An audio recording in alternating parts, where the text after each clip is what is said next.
नमस्कार विद्यार्थियों, वेद व्यास क्लासेस में आपका स्वागत है। बाल विकास एवं शिक्षा शास्त्र का भाग 3 आपके सामने प्रस्तुत है। अभिवृद्धि एवं विकास में अंतर के 8 पॉइंट हम कवर कर चुके हैं। 9वें पॉइंट से देखिए। अभिवृद्धि का स्वरूप बाह्य होता है, विकास का स्वरूप आंतरिक होता है। अभिवृद्धि का कोई लक्ष्य नहीं होता है, विकास का कोई न कोई लक्ष्य होता है। अभिवृद्धि के परिवर्तन रचनात्मक होते हैं, विकास के परिवर्तन रचनात्मक व विनाशात्मक होते हैं। अभिवृद्धि व्यक्ति के संरचनात्मक पक्ष से संबंधित होती है, विकास व्यक्ति के कार्यात्मक पक्ष से संबंधित होता है। नोट में क्या दे रखा है इसे भी देख लीजिए। अल्पकालिक बीमारी के कारण होने वाले अस्थायी परिवर्तन विकास के अंतर्गत नहीं आते हैं। एनसीईआरटी की क्लास 11 की बुक में दे रखा है। विकास में तो वृद्धि होती है, लेकिन वृद्धि में विकास शामिल नहीं होता है। सामान्यतः वृद्धि और विकास साथ साथ चलते हैं, लेकिन वृद्धि के बिना भी विकास संभव है। अभिवृद्धि एवं विकास के सिद्धांत।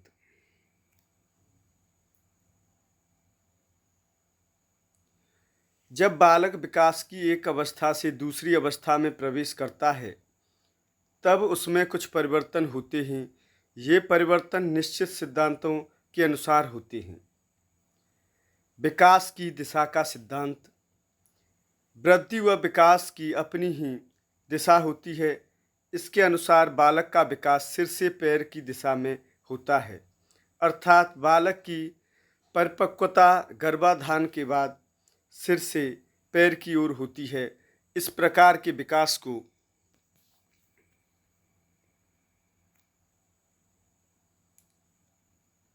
मस्तक बोधमुखी विकास एवं केंद्र से परिधीय विकास कहते हैं। बच्चा पहले सिर हिलाना सीखता है, फिर उठाना तथा उसके बाद बैठना सीखता है। कुछ तथ्य देख लीजिए। कुप्पुस्वामी ने लिखा है कि विकास सिर पदाभिमुख, सिफेलोकोडल और समीप दूराभिमुख प्रोक्सिमो डिस्टल क्रम में होता है। सिफेलोकोडल इसमें विकास सिर से पैर की ओर होता है। प्रोक्सिमो डिस्टल इसमें बालक का विकास केंद्र से प्रारंभ होकर सिरों की ओर होता है, अर्थात पहले रीढ़ की हड्डी का विकास, उसके बाद भुजाओं, फिर हाथ तथा हाथ की उंगलियों का विकास होता है। विकास की दिशा किस प्रकार चलती है? आयु, विकास की क्रिया। प्रथम माह में सिर को उठाना, 3 माह में गतिशील वस्तु पर नेत्र नियंत्रण करना,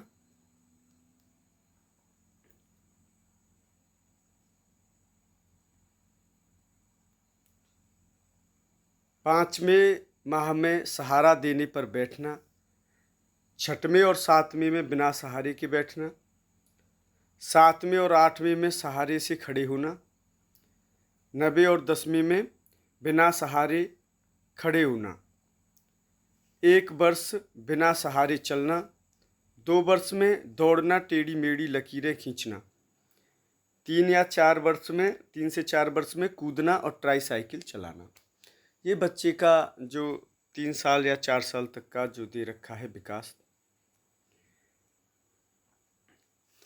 वृद्धि व विकास की गति एवं दर एक सी नहीं रहती है। विकास यूं तो बराबर होता रहता है, परंतु इसकी गति हमेशा एक जैसी नहीं रहती है। जैसे शैशवावस्था के शुरुआत में गति तीव्र होती है, बाद में मंद पड़ जाती है। पुनः किशोरावस्था के प्रारंभ में इसकी गति तेज होती है, परंतु यह कुछ समय पश्चात पुनः धीमी हो जाती है। इस प्रकार वृद्धि और विकास की गति में उतार चढ़ाव आते रहते हैं।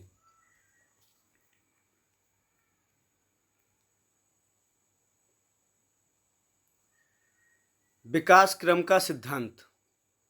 इस सिद्धांत में गामक एवं भाषा विकास एक निश्चित क्रम में होता है। भाषा के विकास में बालक पहले सुनता है, उसके बाद बोलता है, फिर पढ़ता है, फिर लिखता है, यानी LSRW। L से लिसनिंग, S से स्पीकिंग, रीडिंग और राइटिंग के अनुसार होता है। ये जो कौशल हैं पूछने के लिए आ जाते हैं परीक्षा में,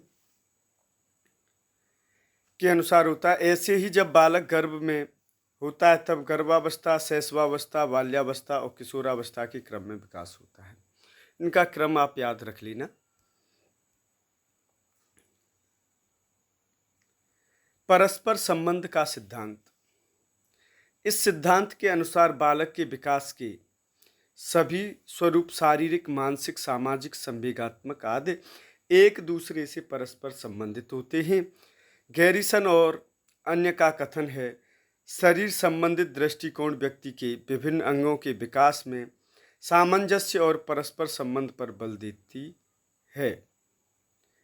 RBSE क्लास 11 की पृष्ठ संख्या 34 पर है, जो राजस्थान बोर्ड की किताब है। जैसे और देख लीजिए, उदाहरण किताब में बहुत दिए हैं और यही अच्छी बात है कि उदाहरण के माध्यम से जल्दी समझ में आ जाता है।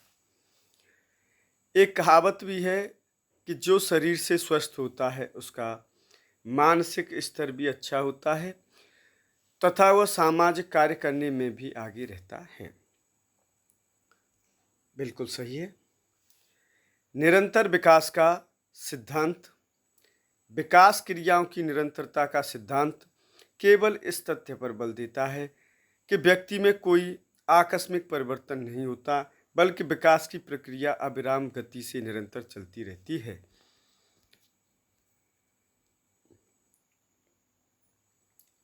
जैसे माँ के गर्भ से ही यह प्रक्रिया प्रारंभ हो जाती है और मृत्यु तक निरंतर चलती रहती है। नेक्स्ट देखते हैं। अब देखिए एकीकरण का सिद्धांत क्या कहता है। इसके अनुसार बालक पहले संपूर्ण अंगों को तथा फिर अंगों के भागों को चलाना सीखता है। जैसे पहले हाथों को, फिर अंगुलियों को तथा बाद में हाथ व अंगुलियों दोनों को एक साथ हिलाता है। नेक्स्ट, विकास लंबवत न होकर चक्राकार या वर्तुलाकार होता है। इस सिद्धांत के अनुसार यदि बालक की लंबाई में वृद्धि होगी तो साथ साथ चौड़ाई में भी वृद्धि होगी, अर्थात विकास वर्तुलाकार रूप में होता है और बालक एक अवस्था से दूसरी अवस्था में प्रवेश करता है। जैसे डायग्राम दे रखा है, देखो यहाँ से अगर विकास शुरू हो रहा है तो विकास की जो प्रक्रिया है वो इस तरह चलेगी।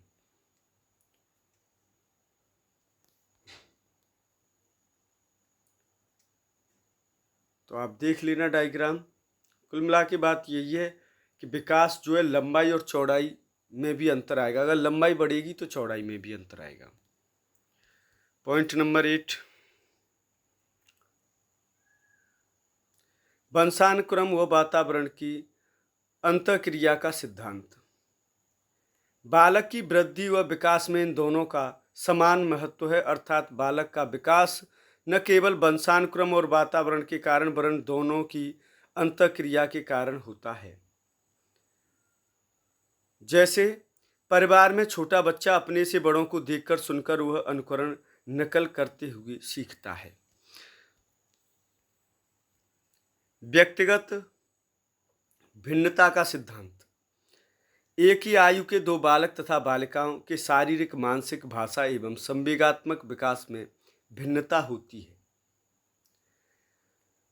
बालक का विकास किसी अवस्था में बालिका से अधिक होता है और किसी अवस्था में बालिका का विकास बालक से अधिक होता है।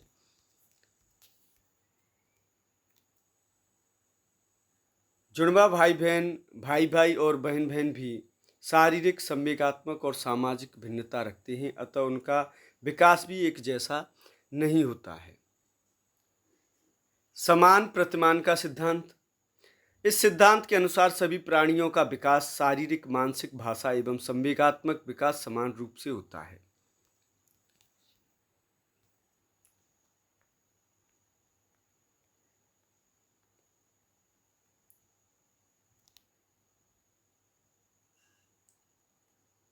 पशु से उत्पन्न संतान पशु ही होगी और मानव से उत्पन्न संतान मानव ही होगी। गरीब परिवार का बालक भी चलना सीखने से पहले घुटनों के बल चलना सीखता है। वह अमीर परिवार के बच्चे भी पहले घुटनों के बल ही चलना सीखते हैं। अर्थात चाहे वो गरीब हो या अमीर, प्रतिमान समान है। सामान्य से विशिष्ट क्रियाओं का सिद्धांत।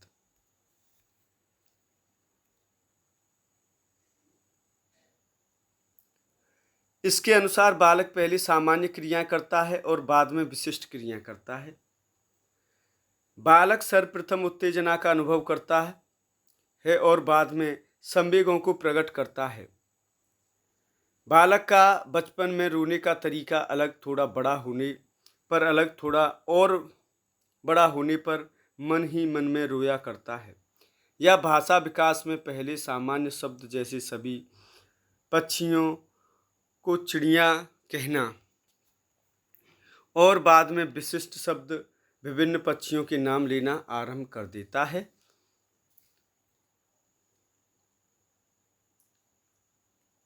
प्रारंभिक वर्षों में तेज विकास का सिद्धांत। जीवन के प्रारंभिक वर्षों में विकास अधिक तेजी से होता है, अर्थात अन्य अवस्थाओं की अपेक्षा कुछ विशेष अवस्थाओं में विकास अधिक तेजी से होता है। शैशवावस्था में वृद्धि और विकास तेज गति के साथ होता है।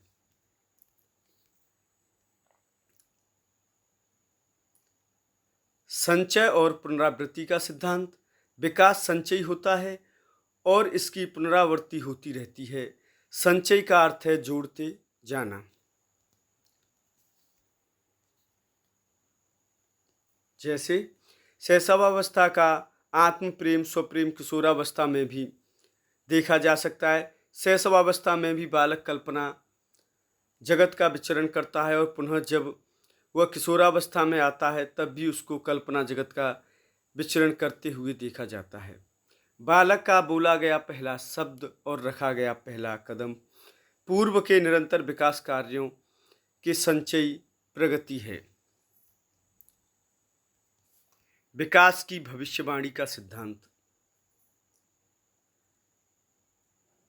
इस सिद्धांत के अनुसार जिस प्रकार बालक का विकास होता है उसे देखकर हम उसके भविष्य के बारे में बता सकते हैं, अर्थात भविष्यवाणी कर सकते हैं।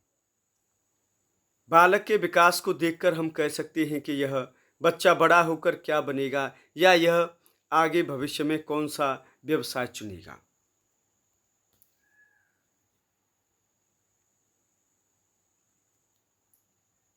पंद्रहवां पॉइंट, विकास परिपक्वता तथा सीखने की उपज है। जन्म के बाद बालक के विकास में प्रशिक्षण तथा परिपक्वता दोनों ही महत्वपूर्ण होते हैं। बालक का विकास इन दोनों की अंतःक्रिया पर ही निर्भर करता है। विकास सांस्कृतिक परिवर्तनों से प्रभावित होता है। बालक का विकास संस्कृति के परिवर्तन के अनुसार प्रभावित होता है। संस्कृति के अनुरूप ही व्यक्ति का विकास होता है। संस्कृति की उन्नति बालक के विकास में उसके मात्रात्मक गुणों का विकास करती है। देखो, राजस्थान बोर्ड की किताब में भी ऐसा दे रखा है, वहां से इन्होंने तथ्य लिया है। विकास की आरंभिक बुनियाद महत्वपूर्ण है। विकास की आरंभिक नींव अत्यंत महत्वपूर्ण होती है। व्यक्ति की अभिवृत्ति, आदतें और व्यवहार का जो प्रारूप आरंभिक वर्षों में विकसित होता है वही आगे आने वाले वर्षों में व्यक्ति के जीवन के समायोजन को निश्चित करता है।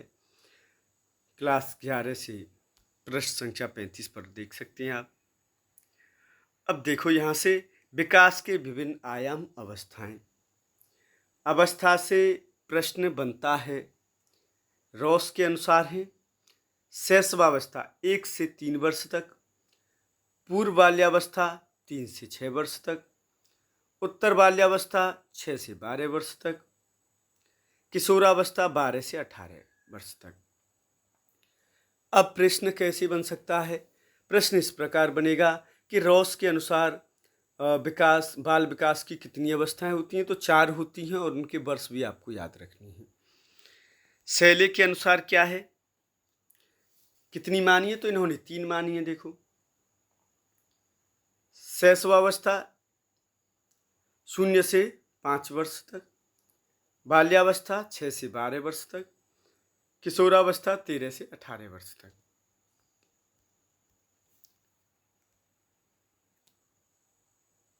हरलॉक के अनुसार गर्भावस्था गर्भधारण से जन्म तक, शैशवावस्था जन्म से 2 सप्ताह 14 दिन तक, बचपनावस्था 14 दिन से 2 वर्ष तक, पूर्व बाल्यावस्था 3 वर्ष से 6 वर्ष तक, उत्तर बाल्यावस्था 7 वर्ष से 12 वर्ष तक, वयः संधि 12 से 14 वर्ष तक, पूर्व किशोरावस्था 14 से 17 वर्ष तक, उत्तर किशोरावस्था 18 से 21 वर्ष तक। प्रौढ़ावस्था 21 से 40 वर्ष तक, मध्यावस्था 41 से 60 वर्ष तक, वृद्धावस्था 60 के बाद।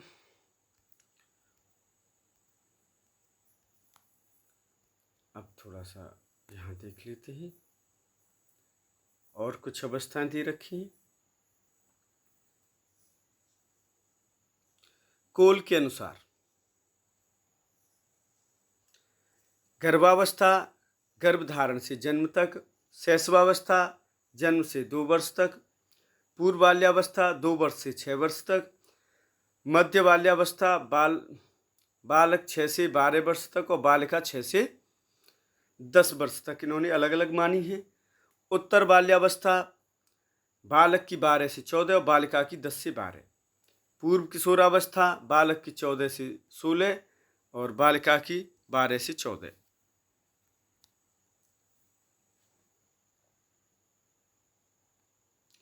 मध्य किशोरावस्था जो बालक 16 से 18, बालिका 14 से 17। उत्तर किशोरावस्था 18 से 20 बालक की, बालिका की 17 से 20। जोन्स के अनुसार शैशवावस्था जन्म से 6 वर्ष, बाल्यावस्था 7 से 12 वर्ष, किशोरावस्था 13 से 18, प्रौढ़ावस्था 18 वर्ष के बाद। सामान्य वर्गीकरण। सामान्य तौर पर क्या कह सकते हैं?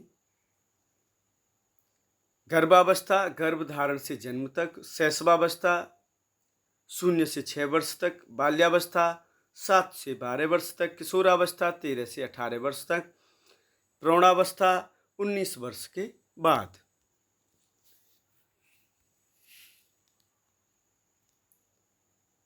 गर्भावस्था क्या है? अब इन अवस्थाओं के बारे में। गर्भावस्था को 3 चरणों में बांटा गया है, बीजावस्था, डिंबावस्था या रोपणावस्था। यह अवस्था 0 से 2 सप्ताह तक रहती है। इस अवस्था में बालक की आकृति एक बीज के समान और अंडानुमा होती है। इसे युक्ता कहते हैं। योक नामक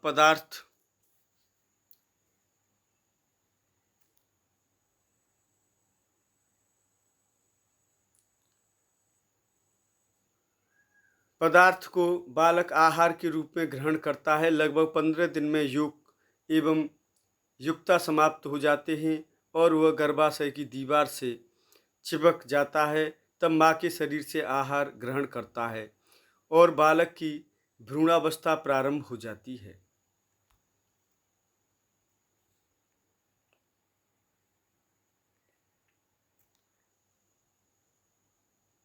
भ्रूणावस्था, भ्रूणीय या पिंडावस्था।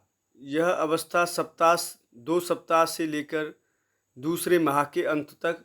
अब यहाँ से आगे विद्यार्थियों कल कवर करेंगे। आज के लिए बस इतना ही। सभी विद्यार्थियों के लिए बहुत बहुत धन्यवाद।